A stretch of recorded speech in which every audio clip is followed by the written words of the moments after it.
Boa tarde, senhora Ana Paula. Pois não? A senhora está ouvindo bem? Sim, senhor.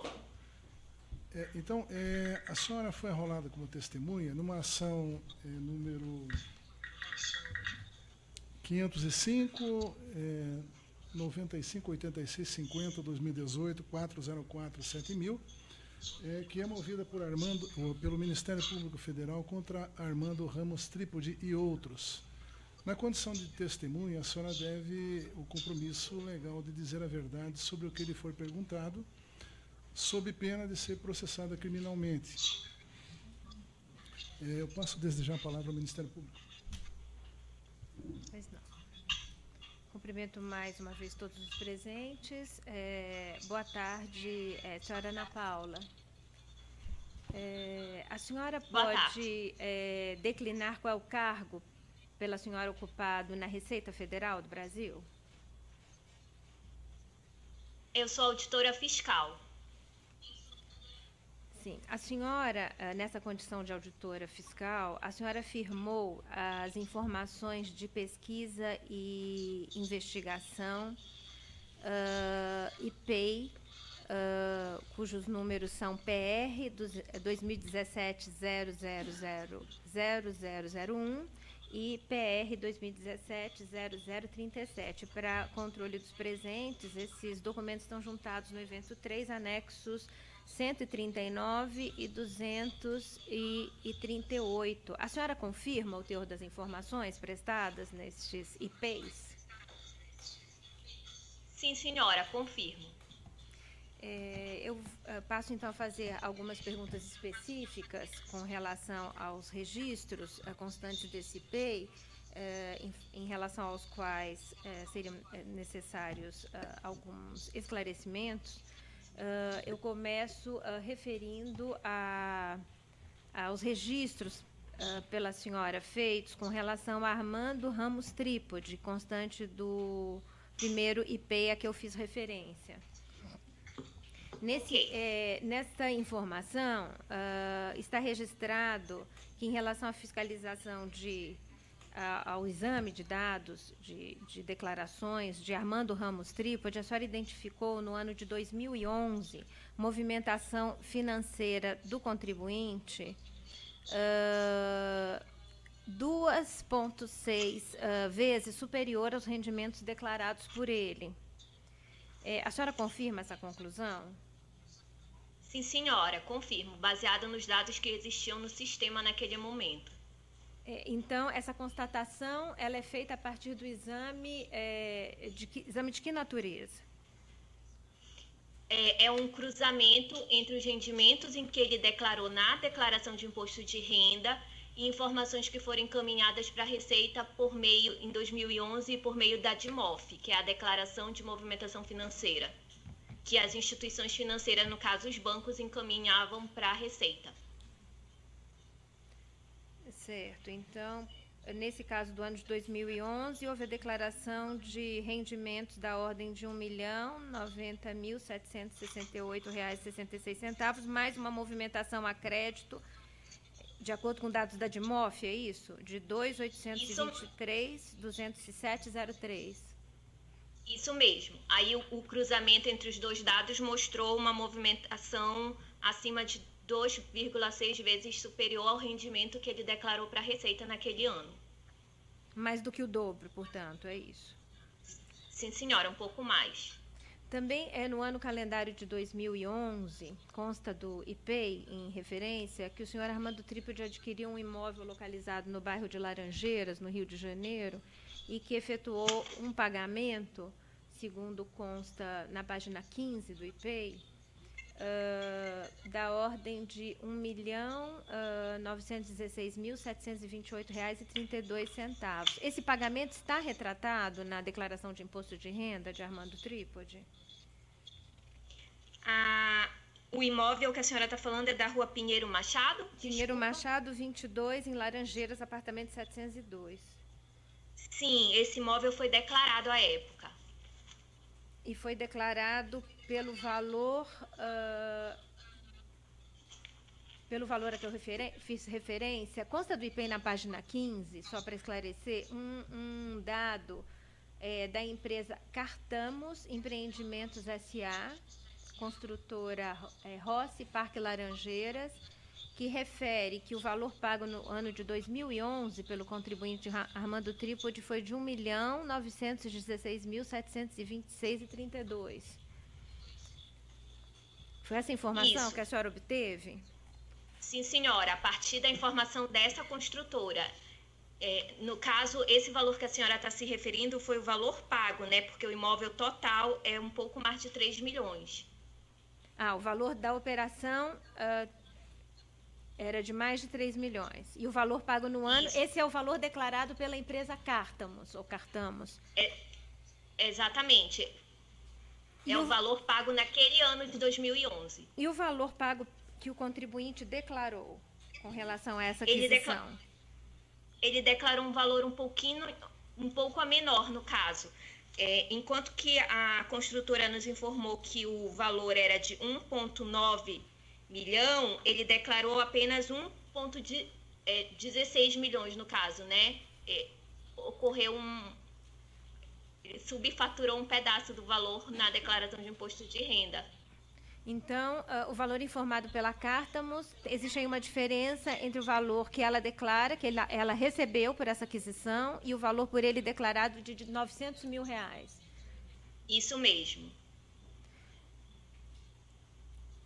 Se considerada essa variação positiva no ano calendário de 2011, ou seja, cerca de R$ 900 mil, é possível concluir que houve variação patrimonial a descoberto nesse ano de 2011? Sim, senhora. Tanto é que foi apontado nesse mesmo parágrafo na página 12 da IPEI essa variação patrimonial. A descoberto, no caso, os rendimentos que foram declarados para a Receita não eram suficientes para cobertar a variação patrimonial observada nesse ano. Mas, então, só para esclarecer esse ponto, na tabela 6 do IPEI, consta na linha ano, há uma coluna ano, aí a referência é ano calendário. Sim, senhora. Então, ano 2011 está referido na última coluna a variação patrimonial a descoberta, ela existe se positiva e aí está referido negativa. Foi um erro formal na escrita, tanto é na confecção da tabela, tanto é que se a senhora ler um parágrafo abaixo, está nominado expressamente a variação patrimonial a descoberto, né? Eu queria esse esclarecimento assim com mais detalhe, porque com relação ao ano calendário de 2012, ao que consta, também houve uma variação patrimonial a descoberta, mas essa da ordem de 435 mil, como referido aqui. É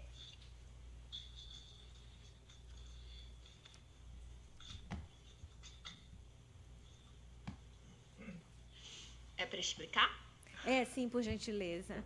Com relação a 2011 e 12, o que nos pareceu da leitura do IPEI, se a senhora puder esclarecer, é que a Receita considerou em 2011 aquilo que foi declarado pelo contribuinte. Então, em relação ao ano calendário 2011, essa variação que a gente está fazendo referência de 435 mil, que é o que está no parágrafo, é referente a essa diferença que a senhora citou aí. No caso, quando o contribuinte é casado e os bens não são em separação total, a gente considera metade do valor para a esposa e metade do valor para o marido. Então, os 900 mil da variação patrimonial que a senhora citou anteriormente, metade, pouco mais de 435, a gente considerou como variação patrimonial a descoberto do seu Armando. E por isso o citado nesse parágrafo. Em relação ao ano calendário 2012, a variação patrimonial a descoberto foi um pouco maior, foi de 2 milhões.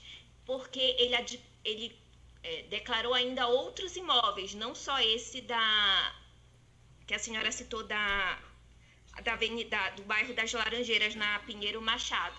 Então, essa que foi a diferença de situação entre o ano 2011 e o 2012. Ah, sim, pois não.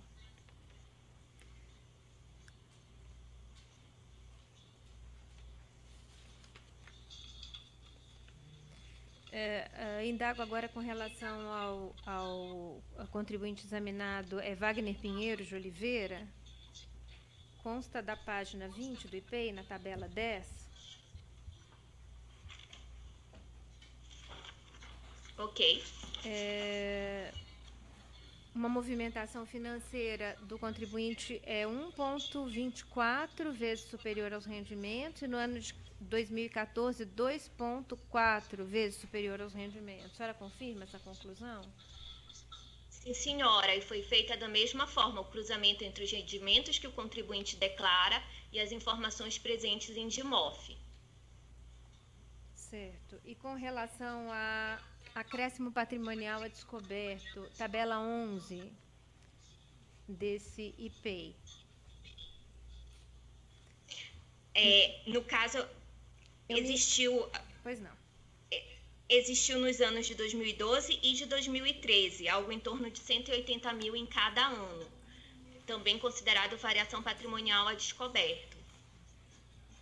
A senhora registrou que foram detectadas algumas irregularidades tributárias desse contribuinte, como aumento venal de imóveis sem que tenham sido realizadas benfeitorias. Isso está referido na página 22 do IPEI. Aumento do valor declarado de cabeças de gado sem que haja apuração de atividade rural. Divergência no transporte dos valores de bens e direitos informado ao final do ano anterior em relação ao valor inicial do constante do ano base. Essas irregularidades impactam na apuração do real patrimônio do contribuinte? Sim, senhora. Esse é um jeito que os contribuintes usam de ir aumentando sem justificativa o patrimônio. Por exemplo, na diferença entre o que ele diz que ele terminou o ano na declaração anterior, só que ele começa o ano com um valor muito maior do que como ele terminou. Esse tipo de diferença, os sistemas da Receita não pegam. Então, é um jeito que o contribuinte usa de ir aumentando o patrimônio aos poucos, sem que o fisco olhe, porque como o sistema não olha isso automaticamente, cabe ao fiscal, no momento em que ele está fazendo a análise do contribuinte, identificar esse tipo de irregularidade e encaminhar para as fiscalizações devidas. É isso que a senhora chama de transporte do indevido, da diferença apurada de bens e direitos no ano anterior, transportados para o ano seguinte de maneira ampliada. Isso mesmo, é isso que eu chamo de diferença. Certo. Em relação à cabeça aos gados declarados, em regra, o contribuinte que declara gado, ele apura atividade rural. No caso, esse senhor não teve apuração de atividade rural, isso chamou a atenção, por isso que foi destacado. Pois não. Com relação ao contribuinte já falecido, mas cuja atuação tem relevância para esse processo, Paulo Afonso Mendes Pinto, em relação à fiscalização dele, a senhora registrou que praticamente todos os rendimentos declarados por ele, 96,7%, eles vinham de distribuição de lucros e dividendos de empresas. Isso é constatado a partir de que levantamento? A partir da própria declaração de imposto de renda do contribuinte. No caso, o contribuinte Paulo declarou para a Receita, especificando cada valor que cada empresa teria pago para ele. Certo. E quais foram as principais responsáveis por esses pagamentos para Paulo Afonso, de acordo com seus levantamentos? Um minutinho.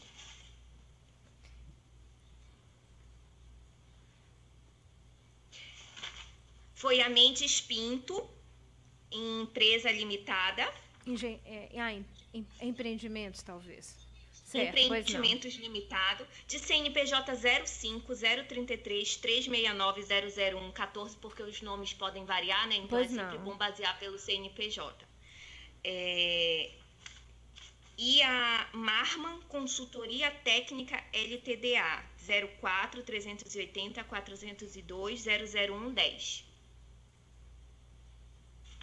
Ele também recebeu pequenos valores de outras empresas, no caso também a Mark Formento Mercantil, a construtora R. Pinto e a Terra Consultoria Técnica. Existem ainda pequenos valores de participação na Telenorte, que era por causa de ações que ele tinha, mas os valores são muito irrisórios. Os principais pagamentos vieram dessas outras empresas que eu citei antes. A Terra teve uma participação importante na distribuição de dividendos para Paulo Afonso? Sim, senhora.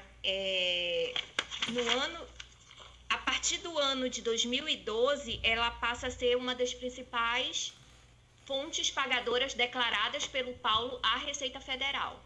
Certo.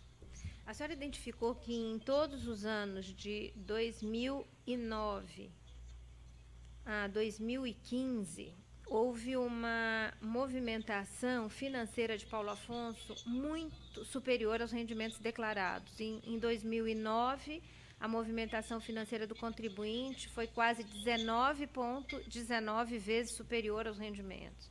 Em 2010, 51,44 vezes superior.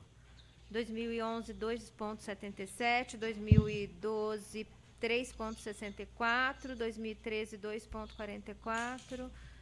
E assim segue. A senhora confirma esses levantamentos? Sim, senhora, confirma, e tudo novamente baseado na declaração do contribuinte, cruzamento entre o que o contribuinte declarou e os dados presentes em DIMOF.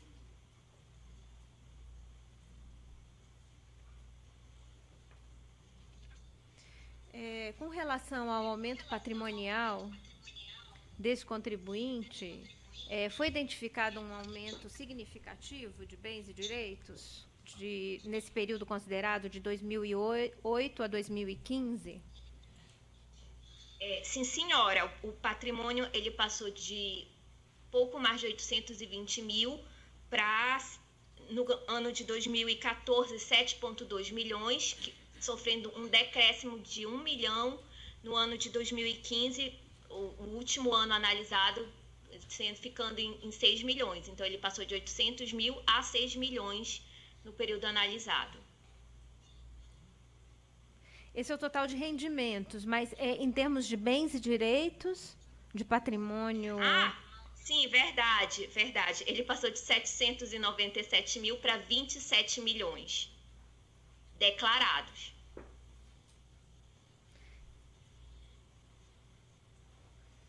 Certo. E com relação a variações patrimoniais a descoberto de Paulo Afonso, foram identificadas também? Um minutinho.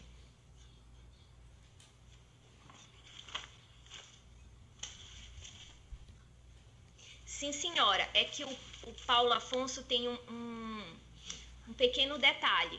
Apesar dele, Paulo Afonso, declarar para a Receita Federal o recebimento de lucros e dividendos, parte das empresas que ele citou como fonte pagadora não declararam esse pagamento como realizado. Então, como a fonte pagadora não confirmou o pagamento, eu desconsiderei os rendimentos que não foram confirmados pelas fontes pagadoras e, a partir disso, a gente estabeleceu variações patrimoniais a descoberto recorrentes entre os anos de 2009 a 2014. Então, ou as empresas sonegavam essa informação, ou ele declarou rendimentos diversos dos recebidos, fictícios. Com relação agora ao fiscalizado Newton Carneiro da Cunha. Sim. A senhora pode informar se ele teve também movimentação a crédito em conta superior aos rendimentos recebidos nos anos de 2010? Sim, senhora, 2010 e 2012. Em 2010... Caiu?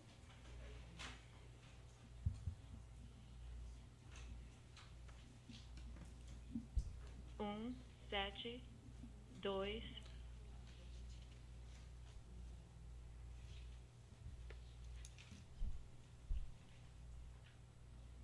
ponto 3, 1, ponto 5, ponto 2, 2.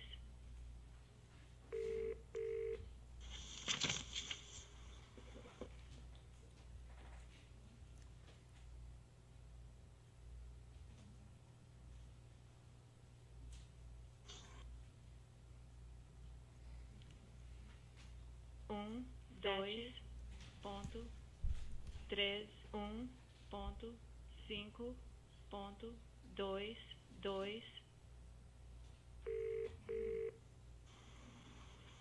Está me ouvindo bem? A senhora me ouve bem? Sim, senhora.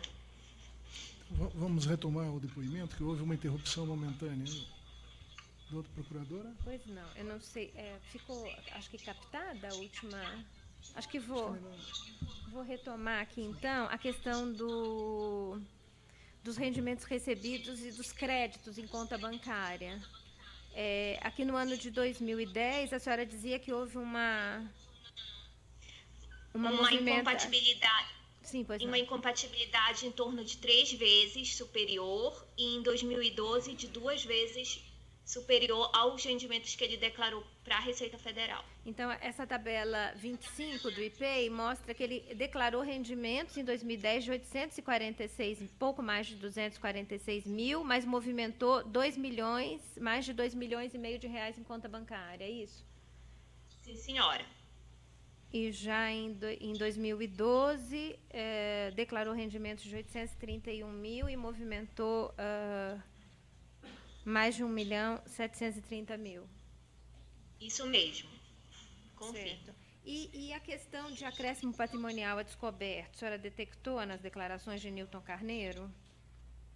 Sim, senhora. Também foram detectadas entre os anos de 2013, 14 e 15. Algo em torno de 100 mil em cada ano. Certo. Há um registro aqui de que na declaração do ano calendário de 2015 ocorreu uma divergência em transporte de valores de bens e direitos no final do ano anterior em relação ao inicial e que verificou-se que foram contabilizados a maior. A senhora registra o valor venal declarado da casa localizada na rua Icatu, número 21, Humaitá, Rio de Janeiro. Sim, senhora. É a forma que eu expliquei anteriormente, que os contribuintes aumentam o valor venal ano a ano de maneira indevida, porque é necessário que seja caracterizada uma benfeitoria para que isso ocorra, o que no caso não estava descrito nesse ano. E a questão do transporte de valores é a soma que foi trazida do ano calendário 2014 para o ano calendário 2015, é isso? Exatamente.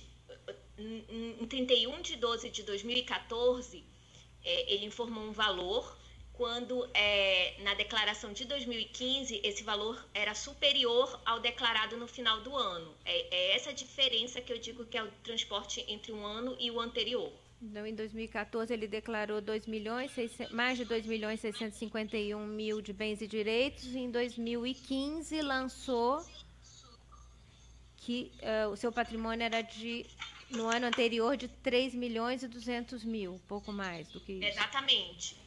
E essa diferença foi dada na casa da rua Icatu. Ah, pois não.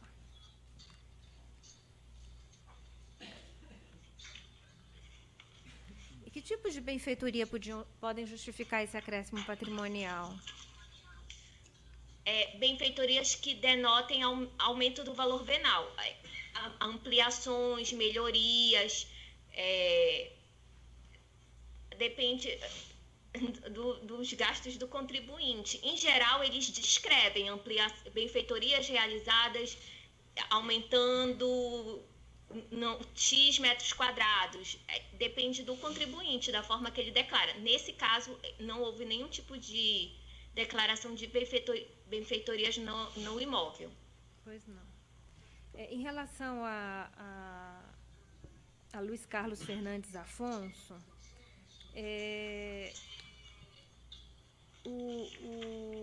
o exame feito por Vossa Senhoria também identificou movimentações a crédito em conta bancária superiores aos recebimentos. Eu destaco aqui 2013 a 2015 em especial. Isso mesmo. Em 2013 foi de 3,3 vezes superior, em 2014 6,7 vezes superior, em 2015 2,5 vezes superior aos rendimentos declarados. E qual o montante que ele havia declarado em 2014 de rendimentos recebidos e o valor da movimentação? Ele declarou como rendimento recebido R$ 1.728.090,99, mas existia uma movimentação a crédito em torno de 11,6 milhões. Certo. E acréscimo patrimonial a descoberto foi detectado? Apenas no ano de 2011, algo em torno de 194, em relação ao patrimônio que ele declarou nesses anos, né? 194 mil reais. Exatamente no ano de 2011. Em relação ao patrimônio declarado, que, portanto, leva em conta os rendimentos que ele declarou. Não necessariamente. Nesse caso, a movimentação financeira não gerou reflexo no patrimônio a priori, porque não existia um aumento no patrimônio declarado, porque se tivesse existido, aí a variação patrimonial iria aparecer, já que ele não teria rendimentos suficientes. O que eu posso dizer é que houve uma movimentação 6 vezes superior, em torno de 11 milhões, mas o patrimônio dele não teve um reflexo direto. Tanto é que por isso que no ano de 2014, que é quando a gente observa essa maior variação, não existiu variação patrimonial a descoberto. Então, provavelmente, a movimentação financeira não gerou reflexo direto no patrimônio. Não sei o que aconteceu com o dinheiro. Ou seja, ele não, com esses 11 milhões, ele não adquiriu imóveis, veículos? Que formalmente estivessem declarados, a gente não encontrou, e nem que outras fontes tivessem nos informado, como, por exemplo, as construtoras e as imobiliárias. Então, nesse caso, não foi detectado incorporação de patrimônio que tivesse sido informada à Receita Federal. Mas 11 milhões circularam na conta bancária dele? Sim, senhora. Aí, citando-se o caso de 2014, porque 2013 e 2015 a senhora também indica uma movimentação em conta bancária bastante expressiva em relação aos rendimentos. Sim, senhora. A mesma situação vale para 2013, 14 e 15. Pois não.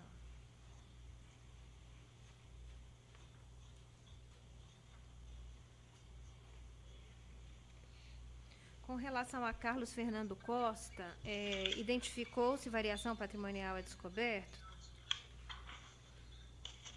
E também já indago sobre a movimentação financeira versus rendimentos declarados.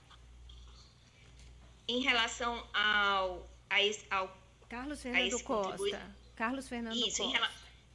Em relação ao Carlos Fernando Costa, a gente observou incompatibilidade entre os rendimentos e a movimentação financeira nos anos de 2008 e 2009. Em 2008, algo em torno de 3,5 vezes superior, e em 2009, algo em torno de 4,97 vezes superior à movimentação em relação aos rendimentos declarados. Quanto à variação patrimonial a descoberto, foram observadas pequenas variações entre os anos de 2010, 2011 e 2012, sendo a maior em 2012, que foi algo em torno de 179 mil. Certo. Pois não.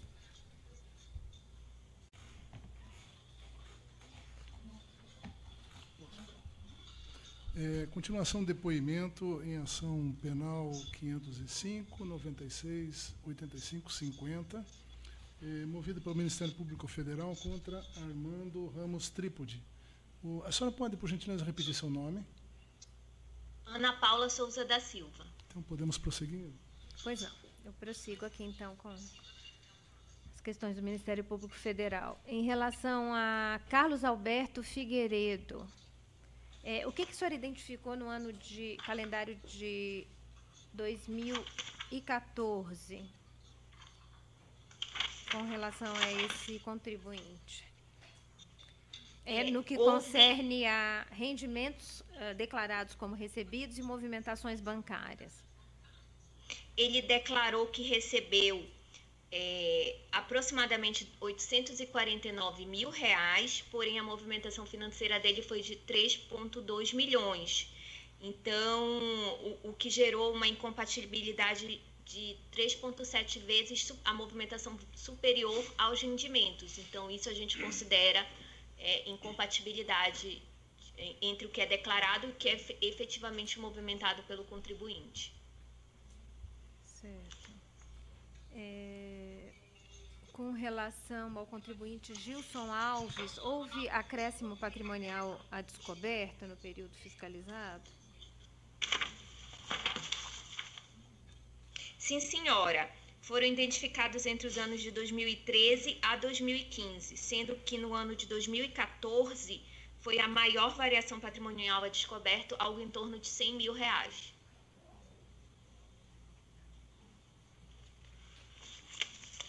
Certo.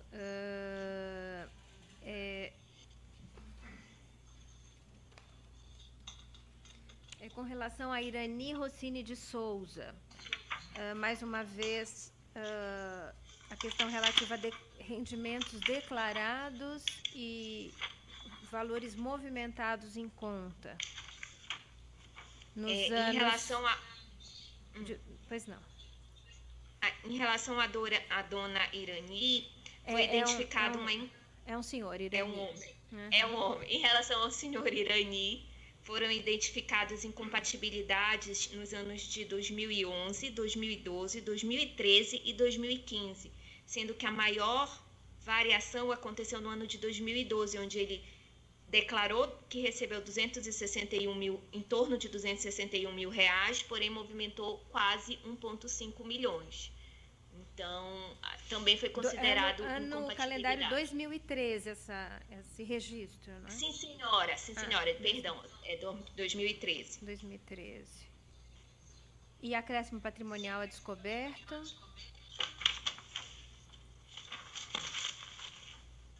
Foi observado no ano de 2009 e no ano de 2013 e 2015. Sendo que nos anos de 2013 e 2015 foi algo em torno de, pelo menos, entre 160 mil e 120 mil, respectivamente. Certo. Ainda nesse mesmo IPEI, a empresa Mendes Pinto Engenharia, ela declara, entre as suas fontes pagadoras, o recebimento de mais de 48 milhões da Petros.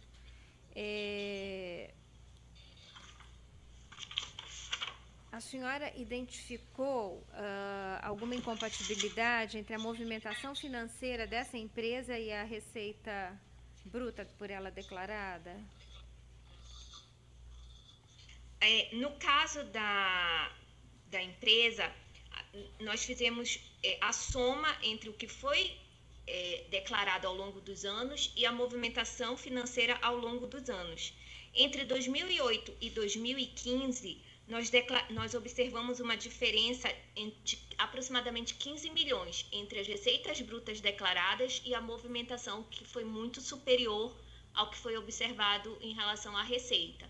Então, a gente também apontou como incompatibilidade entre receita e movimentação algo em torno de 15 milhões entre os anos de 2008 a 2015.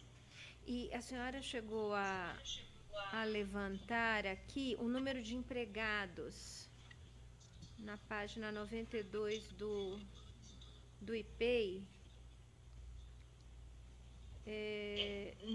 A senhora refere que a empresa tinha, no ano de 2009, Quantos empregados? Em 2007, 2008 e 2009, um único empregado registrado.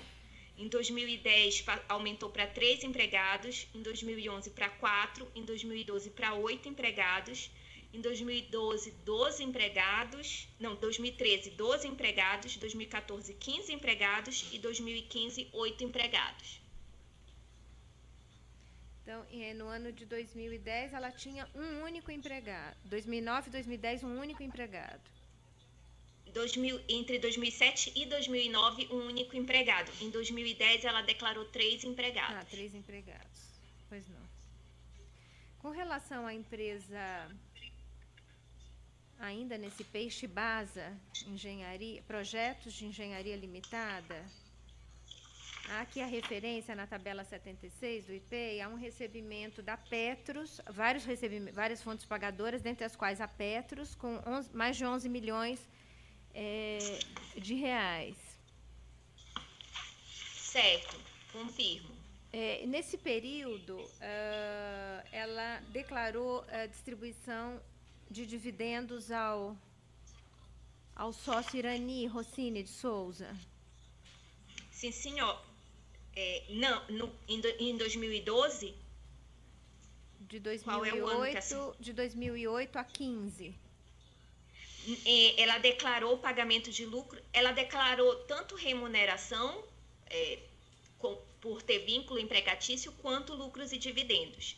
Lucros e dividendos ela declarou nos anos de 2008, 2009, 2010, 2013 e 2014.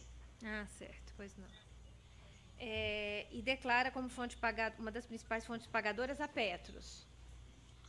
É a principal fonte pagadora nos sistemas da Receita Federal, a Petros. Certo. Já a empresa André Sá e Francisco Mota, que projetista realizou projetos para Petros, essa consta como tendo recebido valores da Petros? Diretamente da Petros, 1 minuto. Não, senhora, ela consta como as principais fontes pagadoras dessa empresa foi a OAS Empreendimentos S.A. e o Rio Mar Shopping S.A. E também recebe da Odebrecht Empreendimentos? Sim, senhora, é a terceira maior fonte pagadora dela, Odebrecht Empreendimentos Imobiliários. Mas não consta recebimentos da Petros, ela não declarou recebimentos da Petros, né? A senhora já referiu.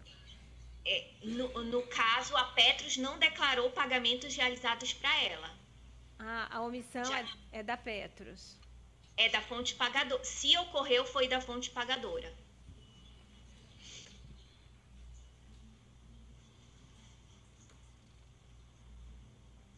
Certo.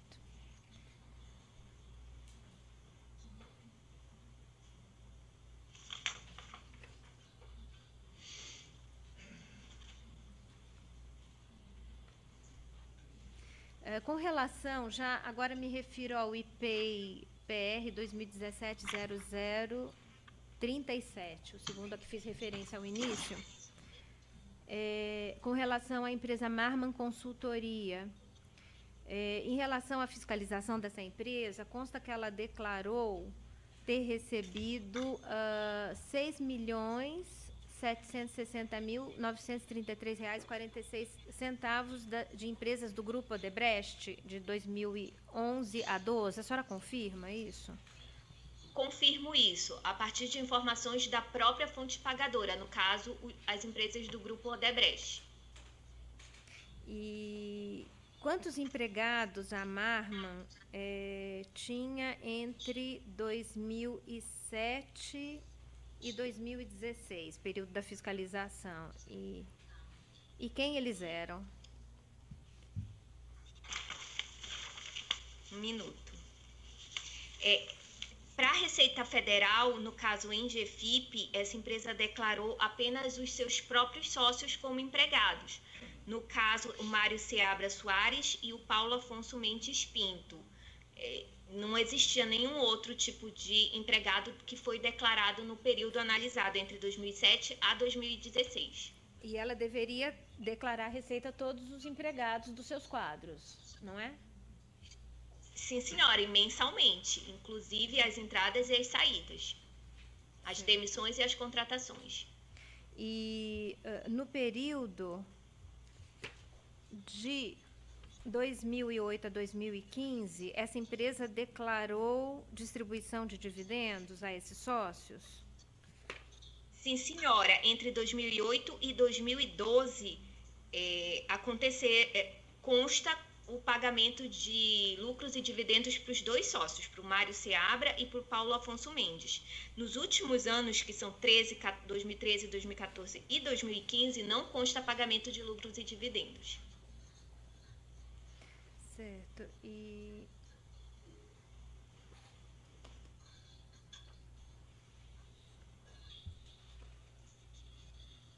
com relação à empresa Terra Consultoria Técnica,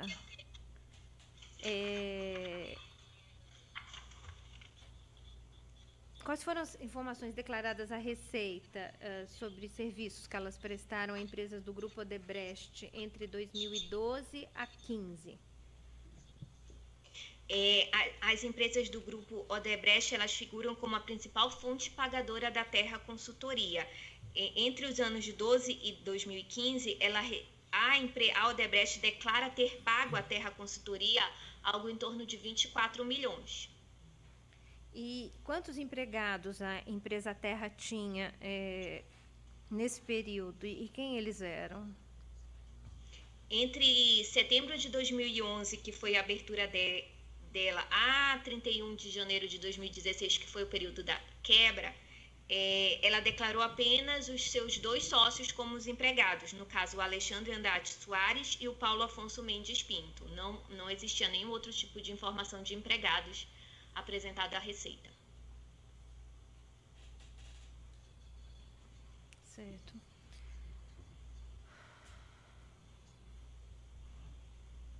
E houve distribuição de lucros a Paulo Afonso e Alexandre Soares? Sim, senhora. Ocorreram nos anos de 2012, 2013 e 2015. Os maiores valores foram no ano de 2015, quando o Alexandre Soares teria recebido em torno de 5 milhões e o Paulo Afonso em torno de 4,5 milhões em lucros e dividendos. Eu passo aqui a outra empresa, Mendes Pinto Empreendimentos. Qual foi o valor que ela declarou de recebimentos, ou que, na verdade, como a senhora agora já até me corrigiu aqui, ela recebeu valores da construtora OAS? Sim, senhora. Consta um recebimento no ano de 2014 no valor de 4.750.000. A construtora OAS declarando como pago para a Mendes Pinto Empreendimentos. Pois não. Com relação à Serra do Curral, participações, a senhora registra aqui que identificou uma incompatibilidade na movimentação financeira e receita bruta declarada. A senhora pode informar? Sim, senhora. No caso, nós comparamos as receitas que foram informadas pela empresa Serra do Curral com os dados presentes também em DIMOF. E nós observamos uma incompatibilidade em torno de 17 milhões. A movimentação financeira superior em 17 milhões às receitas declaradas como auferidas no período. Com relação... Aí tem uma pequena observação que eu estou vendo aqui em relação a essa diferença, é que ela poderia alegar que eram aplicações financeiras, mas em relação a isso, porque ela também tinha um valor expressivo em aplicações financeiras, mas os bancos nesse período declararam rendimentos em torno de 1,3 milhão. Então não seria suficiente para justificar os 17 milhões de diferença entre o movimentado e o declarado.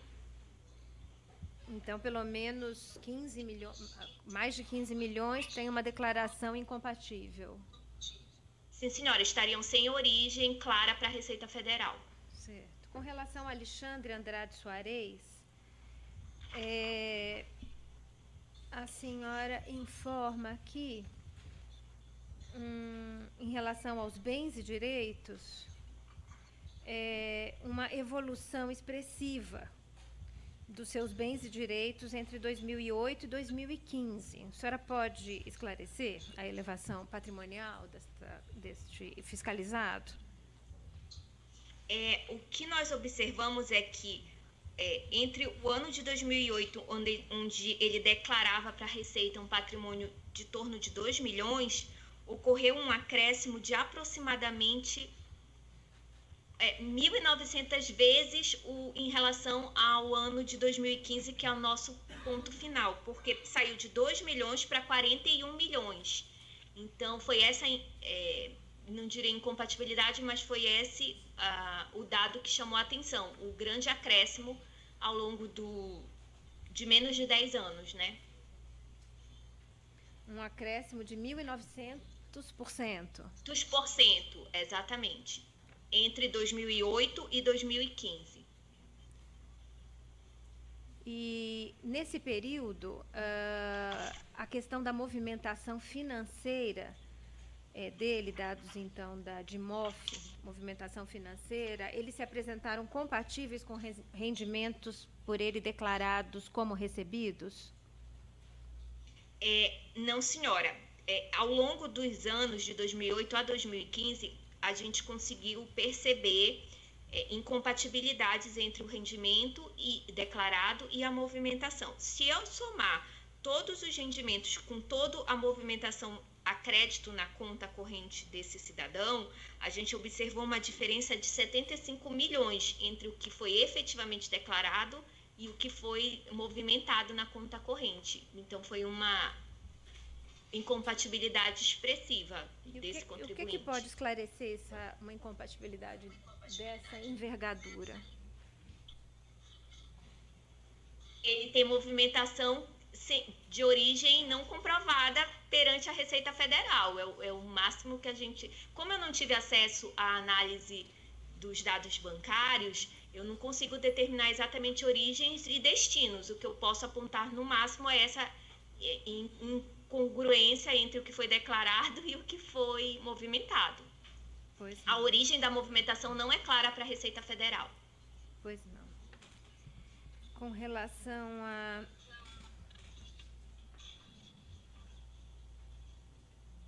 a Mário Andrade Soares,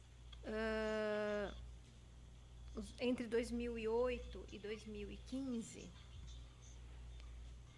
qual foi o comportamento que foi observado? Em relação a esse senhor, Mário Soares, é um comportamento diferente do até então descrito aqui que a senhora me perguntou.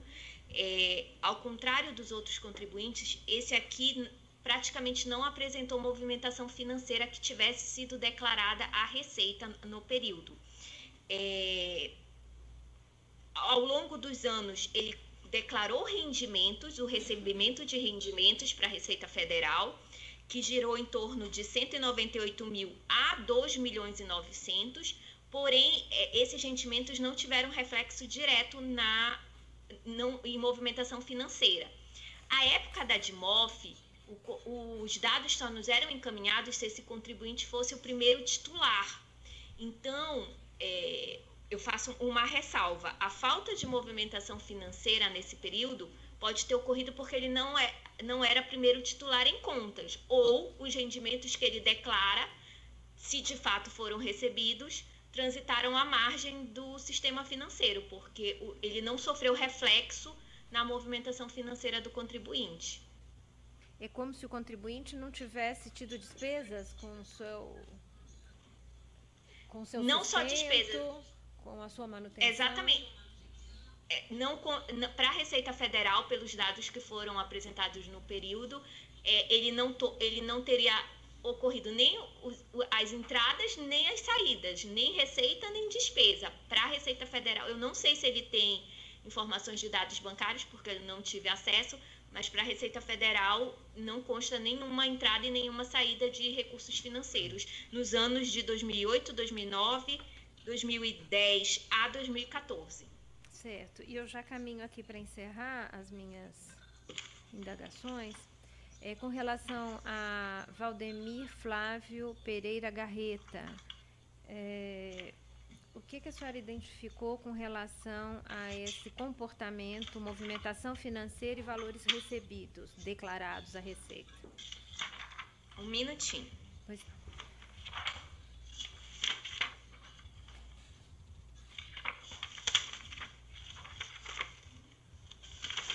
eu me refiro a informações constantes das páginas 88 e 89 do IPEI.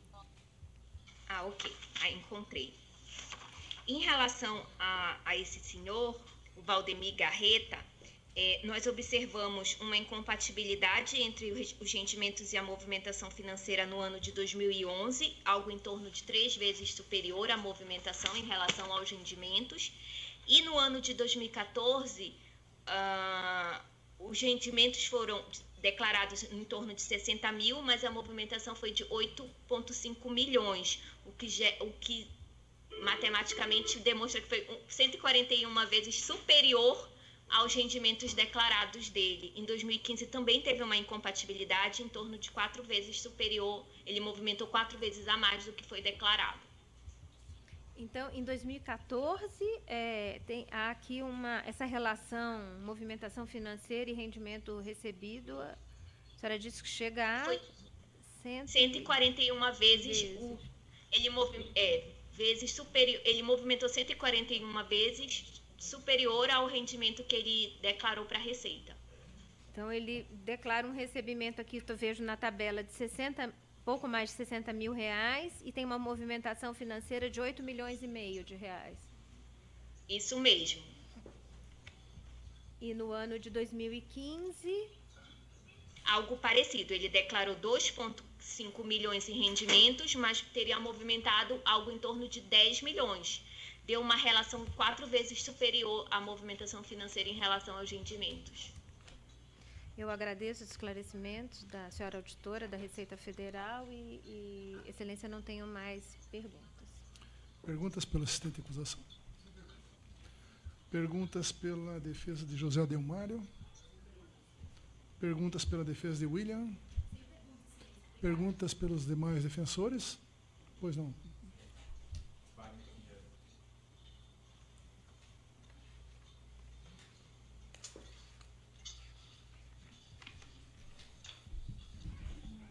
Boa tarde.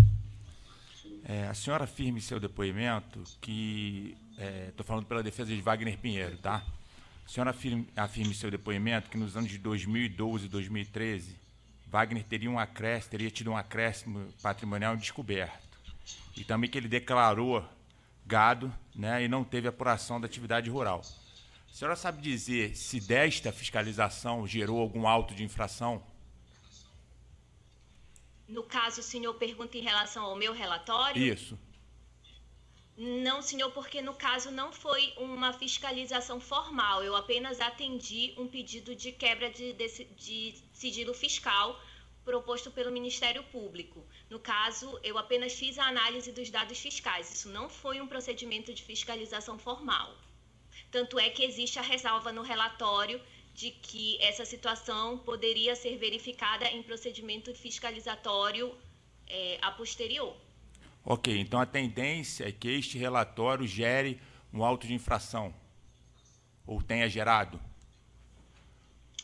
Não necessariamente, porque existe a decadência tributária. Como nós estamos falando de fatos geradores acontecidos no ano de 2013, isso já foi alcançado pela decadência, então não necessariamente vai gerar um auto de infração. O que vai acontecer é que nós vamos informar a delegacia que jurisdiciona o contribuinte e a partir disso ela verifica a possibilidade ou não de abrir um processo fiscalizatório em cima do contribuinte. Perfeito. Então, em se comunicando ao órgão fiscalizador, a delegacia que cuida da matéria, ela lavrando um auto de infração, esse auto de infração cabe recurso? Sim, senhor. Em primeira e segunda instância. Perfeito. Então, só se pode dizer, no que decaiu, não temos como dizer. A doutora, a senhora está dizendo que não tem como dizer. Mas no que não decaiu, no que está sendo fiscalizado, isso pode ser exigido pela Receita. A Receita pode dizer que, efetivamente, a pessoa incorreu em um ilícito, o contribuinte incorreu em um ilícito antes de ser esgotado as duas esferas recursais, como a senhora bem colocou? Não, senhor. Tanto é que a Receita só pode considerar um crédito constituído ao final do processo de todo o litigioso, que inclui ainda as duas instâncias de recurso. Mas, como eu lhe disse, no caso, nem existe fiscalização aberta no momento. Ok, sem mais perguntas. Pela ordem. Wagner Pinheiro. Tá. Vossa Excelência pode chegar até aqui à frente? Obrigado.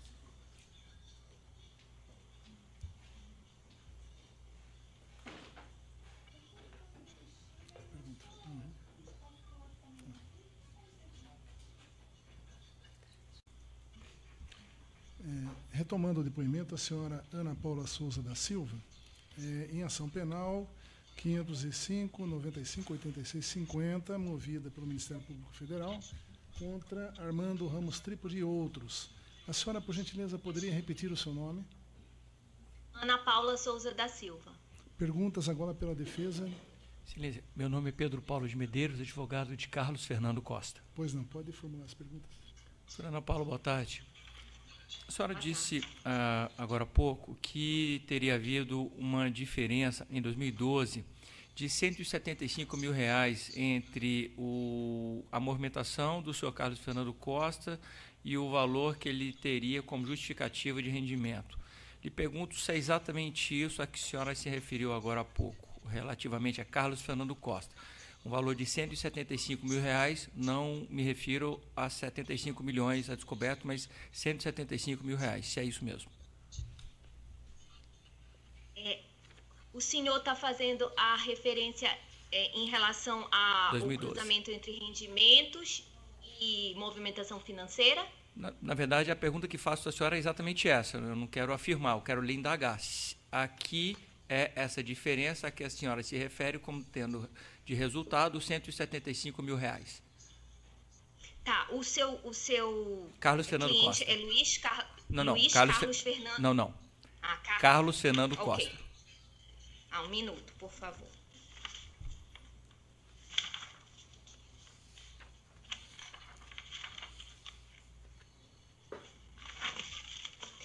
Em relação ao valor que o senhor está citando, eu imagino que o senhor esteja fazendo referência à variação patrimonial a descoberto no ano de 2012, em torno de 179 mil.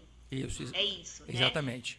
Isso. Então, a pergunta que agora lhe faço, em continuação a essa resposta de Vossa Senhoria, a senhora sabe dizer se o contribuinte Carlos Fernando Costa, em algum momento, foi chamado a esclarecer a origem dessa discrepância? Não sei lhe responder. No momento, eu não saberia lhe dizer nem quem é a delegacia que jurisdiciona o contribuinte. Perfeito. E a senhora sabe dizer se esse valor, ou a respeito de esse valor, R$179 mil, percentualmente, a quanto isso refere do patrimônio dele, justificado, percentualmente? Bem pouco. Menos do que 2%? Sim, senhor, porque em 2012 o patrimônio declarado do contribuinte era algo em torno de 3,1 milhões. E então, a variação patrimonial a descoberto é bem pouca. Perfeito. E esse patrimônio declarado dele, em algum momento, há algum indicativo de que tenha tido alguma origem sem declaração ou de origem ilícita? Existem pequenas variações patrimoniais ao longo de 2011 e 2010. Como eu faço a ressalva no relatório, que é o que está servindo de referência, todo e qualquer indício deve ser verificado posteriormente em procedimentos fiscalizatórios onde, com todas as formalidades, onde o contribuinte é intimado, toma ciência e presta os esclarecimentos. O que eu posso lhe dizer é que isso foi só um indício. Então, existiam outras variações patrimoniais a descoberto de pequenos valores, se for considerado patrimônio, mas existiam ao longo dos anos anteriores. Perfeito. Qualquer situação deveria ser verificada perante um procedimento de fiscalização. E a senhora sabe se houve esse procedimento? Não sei lhe dizer, como eu lhe disse, eu não sei nem qual é a delegacia que jurisdiciona o contribuinte. Eu apenas atendi à quebra de sigilo fiscal. Perfeito. Era essa a indagação que fiz a Vossa Senhoria. Agradeço. De fato, a variação era de 1,2% do patrimônio dele. Muito obrigado, Excelência. Obrigado.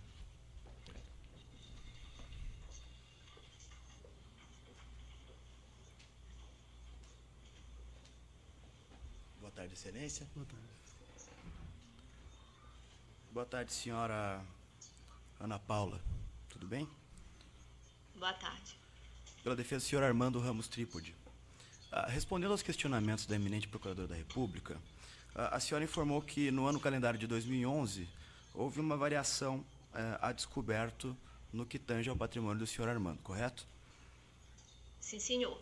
Contudo, ampliando esse escopo, o cruzamento que está materializado na tabela 5 do IPEI 2017-001, que se refere também ao senhor Armando, observa que no período de 2008 a 2015 foi constatada a compatibilidade financeira. A senhora confirma?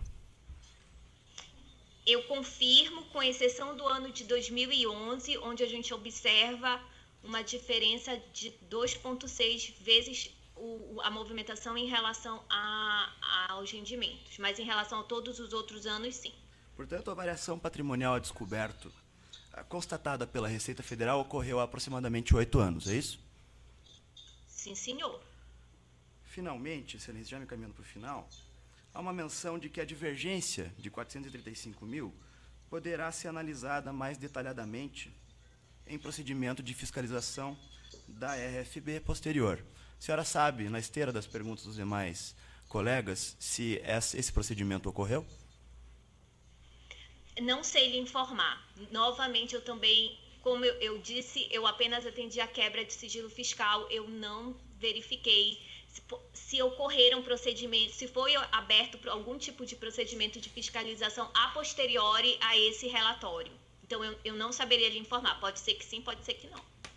Pois não, Excelência, não tem mais perguntas.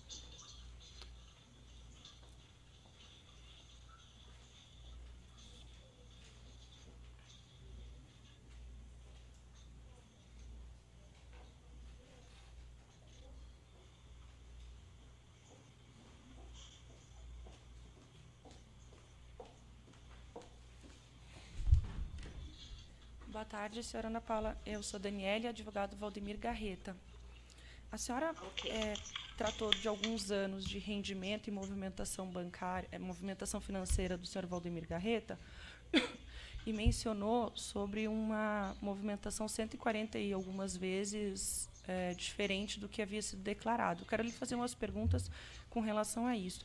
Para essa consideração, a senhora levou em consideração a análise, as entradas e saídas de valores?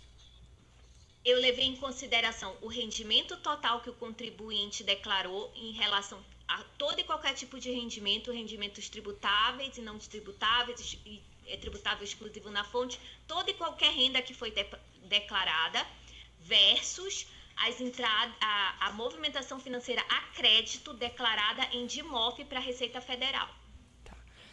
Com isso, leva-se em consideração as entradas e saídas das aplicações financeiras, por exemplo, a entrada a crédito numa conta bancária de aplicação financeira, a baixa de uma aplicação financeira, o retorno disso para uma aplicação? Não, senhora, porque isso é detalhamento que só está presente na quebra de sigilo bancário, a qual eu não tive acesso. A Receita Federal ela tem acesso ao dado bruto e totalizado. Eu não tenho acesso a detalhamento de entradas e saídas. Então, no caso, esse tipo de detalhamento que a senhora está citando, a gente só encontra num dado bancário a qual eu não tive acesso. Tá. Ótimo. E com relação aos valores declarados nas declarações de imposto de renda do senhor Valdemir Garreta, com relação a pelo menos os 5 últimos anos, a senhora confirma os valores, a senhora tem a informação dos valores que foram declarados a título de bens em 2013, 14, 15, 16, 17? Tenho, sim, senhora.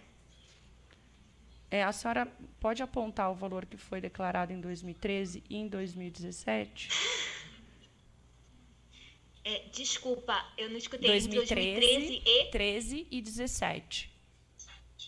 17 eu não tenho, porque a quebra de sigilo fiscal se deu até 2015. Desculpa, eu só tenho a 2013, 14 e 15. E com relação... 16 e 17 não foram abarcados pela quebra de sigilo. E com os dados que a senhora tem disponíveis, a senhora pode dizer que houve um acréscimo patrimonial declarado do senhor Valdemir Garreta em relação aos anos 2013, 14, 15 e seguintes que a senhora teve acesso? Sim, senhora. Em 2013, ele tinha algo em torno de 4,1 milhões. Em 2014, ocorreu uma subida para 10,6 milhões. E em 2015, 12 milhões. Isso declarado no imposto de renda? Sim, senhora. Declarações presentes na data em que esse relatório foi elaborado, porque o contribuinte pode ter retificado. E aí, no caso, eu não tenho como saber. A senhora não teve acesso a eventuais retificações de imposto de renda? No momento da elaboração desse relatório, a gente leva em consideração as declarações que estão lá. Como isso era apenas um atendimento de quebra de sigilo fiscal, eu não faço o acompanhamento do contribuinte para saber o que foi retificado ou não. Ótimo. E foi levado em consideração só a pessoa física ou as pessoas jurídicas também? Apenas a pessoa física do Valdemir Garreta. Não as pessoas jurídicas, da qual ele faz parte? Não, senhora. Eu estou satisfeita, excelência. Obrigada.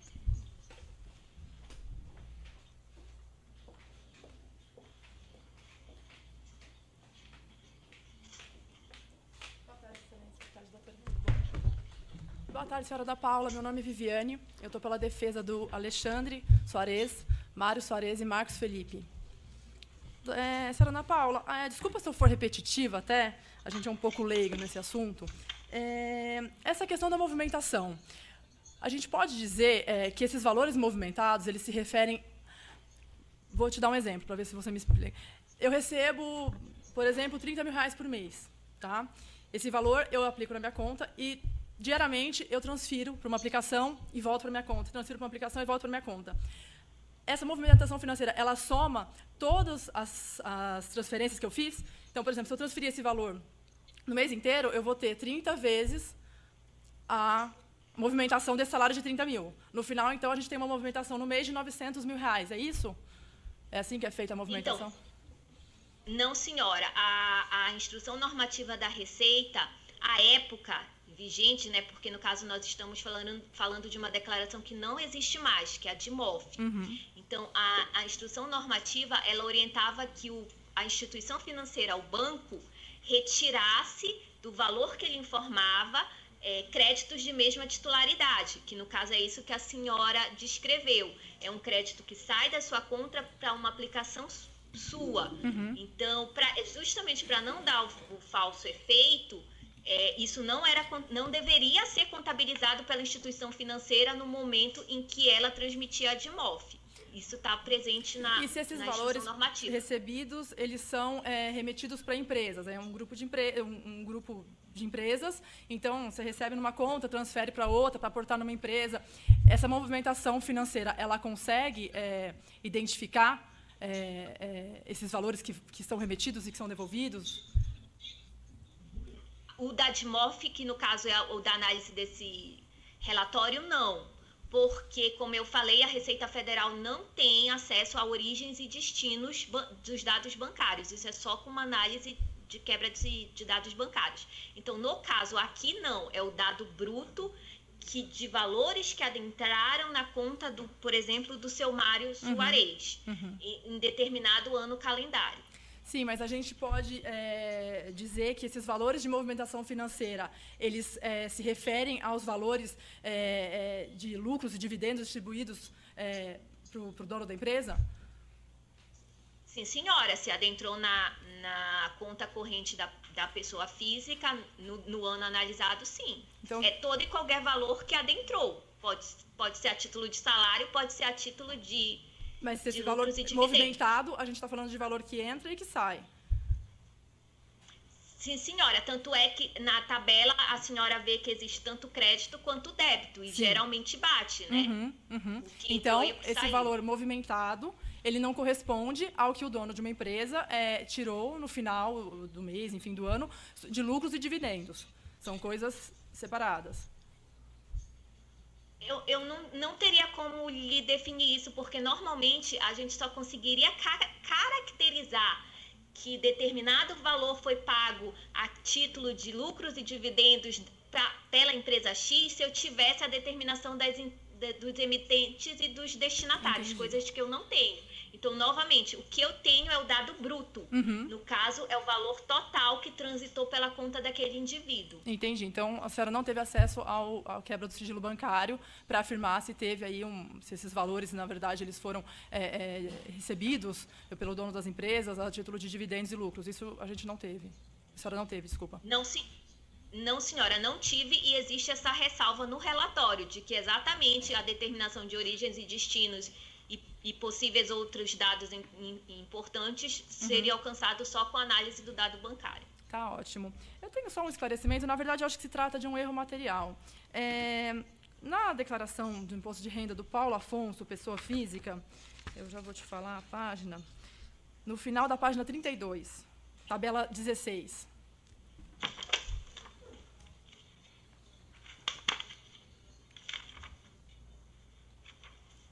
Ok. A senhora até disse aqui que a maior parte dos valores recebidos pelo Paulo Afonso foi da empresa Mendes Pinto Empreendimentos, que está ali na primeira coluna da tabela. Esses valores, na verdade, eles estão descritos como se fossem valores da Mendes Pinto Engenharia. Isso consta da sua análise também, e está na página... página 92 do anexo 139. Eu só queria esclarecer se eu... Excelência, qual o documento que a senhora está se referindo? Desculpa, agora? é o anexo 139, o relatório dela, a página 92. Ela faz uma análise da empresa Mendes Pinto Engenharia.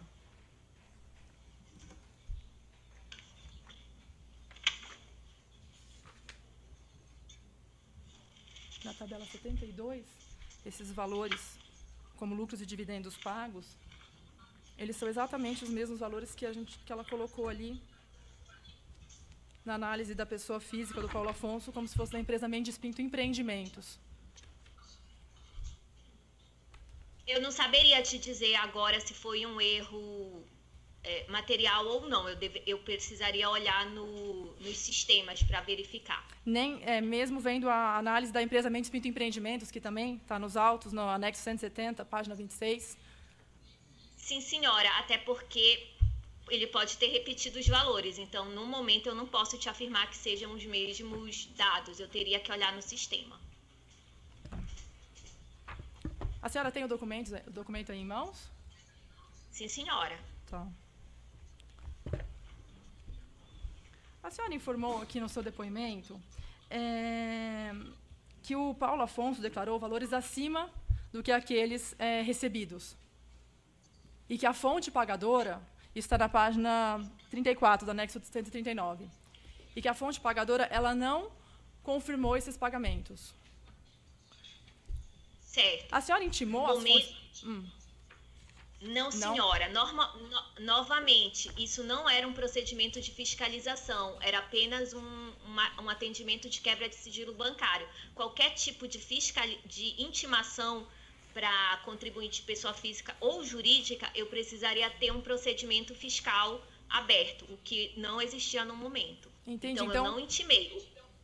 O que eu tenho é que no momento da elaboração deste relatório, as declarações encaminhadas pela fonte pagadora não existiam nenhuma informação de pagamento para então, pode também física. ser um erro da fonte pagadora.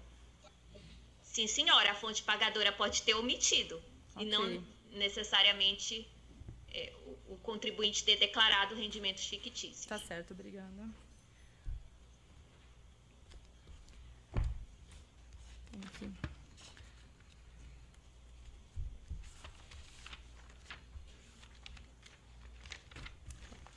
Aqui no anexo 170, folhas 45, eu acho que eu vou ser repetitiva na minha pergunta, mas a senhora esclareceu aqui, apontou, eu vou falar entre aspas, cabe apontar ainda que Alexandre Soares declarou entre os anos de 2013 e 2015 dívidas que teriam sido assumidas perante pessoas físicas, sem especificar quem seriam tais pessoas, conforme demonstrado a seguir.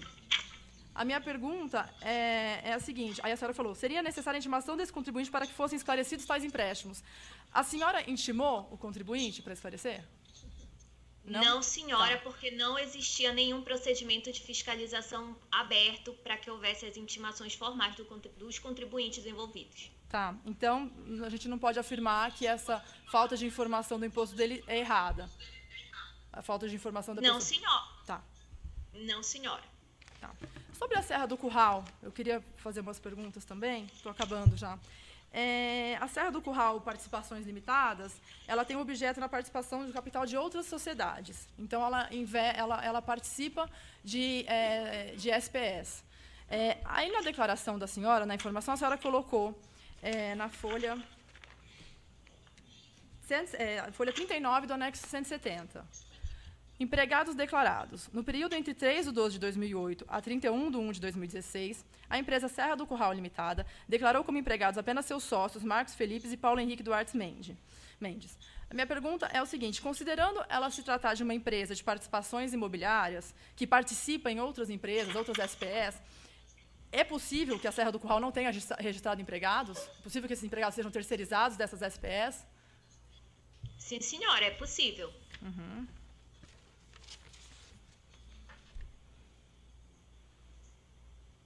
Aí também aqui tem uma outra afirmação, na página 39 e 40 do anexo 170 ainda.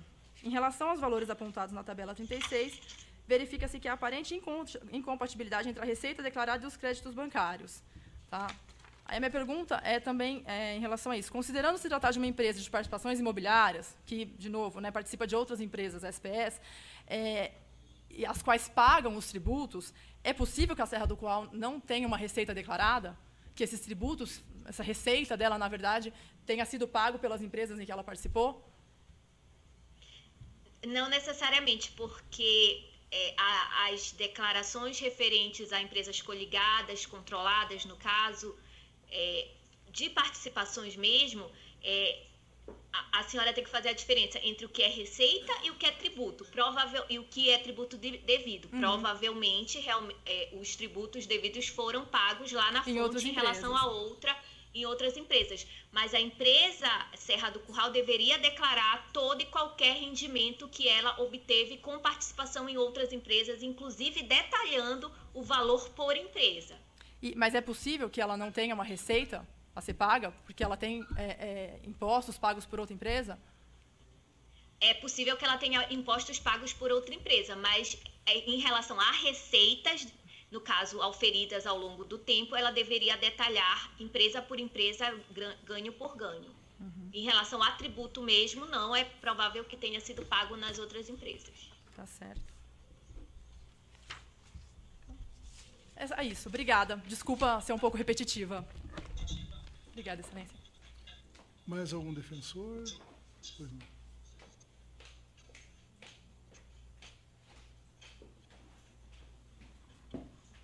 Boa tarde, Excelência. Senhora Ana, Marcelo Leber, pela defesa do Carlos Alberto Figueiredo. Senhora Ana, boa parte das perguntas que eu faria à senhora já foram feitas pelos meus colegas advogados, especialmente a que diz respeito ao título no qual o trabalho da senhora ocorreu, neste caso em específico, como bem ressaltado pela senhora, me corrija se eu estiver errado, não foi a título fiscalizatório, mas apenas de constatação dos dados que lhe foram ofertados, né? Então, a senhora não saberia nos dizer o desfecho de cada um destes dados em específico, se foi feito auto de infração, se houve abertura de procedimento administrativo, fiscal ou outro, perfeito? Não, senhor, não saberia lhe responder isso. Agradeço. Ao longo da sua fala, a senhora reiterou-se na questão da discrepância, da inconsistência de valores declarados e movimentações bancárias. falando genericamente, não específico a nenhum dos casos aqui, objeto desta ação penal, isto por si só, esta inconsistência, ela por si, ela consagra a existência de algum tipo de ato ilícito, ou essa discrepância pode ser fruto de uma declaração equivocada, corrigida a posteriori ou coisa do gênero? Exatamente do jeito que o senhor falou, não necessariamente significa um ato ilícito, tanto é que ao longo de todo o relatório existe a ressalva de que todas as incongruências que foram apontadas merecem ser objeto de procedimentos fiscalizatórios, onde o contribuinte tem a total liberdade de defesa e apresentação das informações que possam justificar as inconsistências que a gente está observando. O que foi apontado foi apenas o dado que existia no momento no sistema. Não necessariamente eu estou dizendo, tanto é que eu digo tudo em tese e aparente. Perfeito. Eu não estou concluindo que é um ato ilícito. Especificamente sobre o senhor Carlos Alberto Figueiredo, a senhora pode me confirmar se essa inconsistência ela foi percebida apenas no ano de 2014 e em nenhum outro ano, especialmente nos anos de 2011, 2012 e 2013, houve a constatação de alguma inconsistência ou irregularidade? O senhor teria o número da página do seu cliente? Eu acho que no tenho relatório? sim, acho que tenho sim. Vamos lá.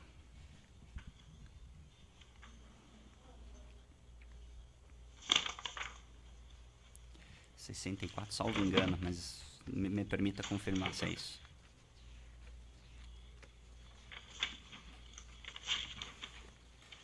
A senhora pode confirmar se é 64? Evento 2, anexo 139, salvo engano, página 64 ou 65. A minha internet não está muito boa. Sim, senhor. É Carlos Alberto Ribeiro de Figueiredo? Isso mesmo, senhora Ana, perfeito. Sim, senhor. Em relação aos anos... A única...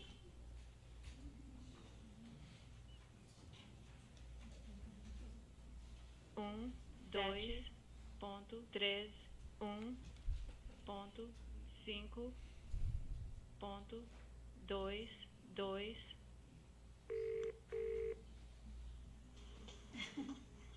Estamos de volta. Ok, desculpa. Imagina. Caiu de novo. Então, em relação ao seu Carlos Alberto Ribeiro de Figueiredo, a única inconsistência que a gente observou foi no ano de 2014. Perfeito. Em relação ao cruzamento de rendimentos com movimentação financeira. Tá bem, senhora Ana. Obrigado pela atenção. Excelência no que continha. Mais algum defensor? Então, está encerrado então o depoimento. Agradeço a sua participação.